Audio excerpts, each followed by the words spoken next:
It is always a joy to welcome my friends on the set of Local Lifestyles, and it's a great joy to have you come back, Louis D. Cheney.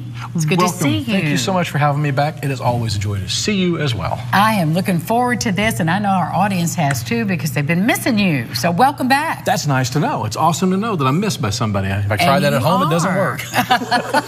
Well, you'll be missed Ask my here. kids, I promise you. Yeah, right. That's ungrateful. Absolutely. As they get older, maybe, but right now they're at that age where Dad's home, hadn't noticed. Yeah, we all know.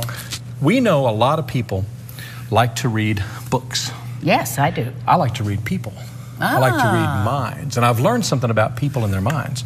Some minds are like War and Peace. It's a really thick novel. Complex. Some people are a pamphlet. I've discovered that in my life about people. You, my dear, I know what's going to happen. I climb in there. It's going to be like going to a virtual library in her mind, which would be like akin to Wizard of Oz. I would be, if I jumped in right now, I'd just be like Dorothy spinning around and wind up lost somewhere out there. And as you notice, I do not have on red slippers, so I couldn't get back. You can't go home. But I think I know a way to get in and get in the eye of the storm with you and at least get something out without even so much as messing up my hair. Well, all right. Think we can do that? Shall we begin? We shall try that. Okay. We've got 3 different books here. What I'd like for you to do, let's start this way. Just take one of them and shove it forward. Okay. That's the one you got. Okay. George loves Stephen King, so we'll go with Stephen King. Look at this. She chose a wonderful love story.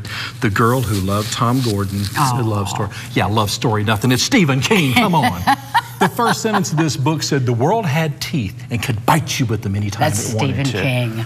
Exactly. So what I'd like for you to do is take the book. Okay. I'm going to turn my back. I want you to open the book up somewhere in the middle and just look through there and kind of read a little bit and make sure that that is absolutely a real book.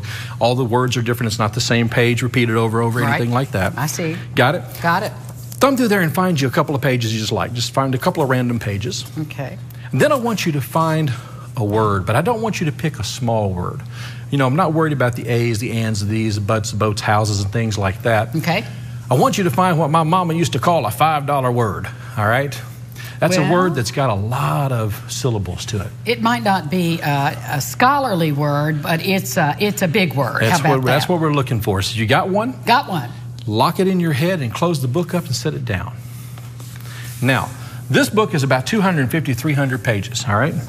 That means there's a whole lot of words in there. 1,000 words a page, that's 250, 300,000 words. A lot of words. Right. If you take away the small ones and just use the large ones, even if it's 10%, you're talking 2,500, 3,000 words. But they're all made up of 26 letters in the alphabet. Now, to show you how hard this is, or maybe how easy, we'll see. Courtney, what letter do you think her word starts with? S.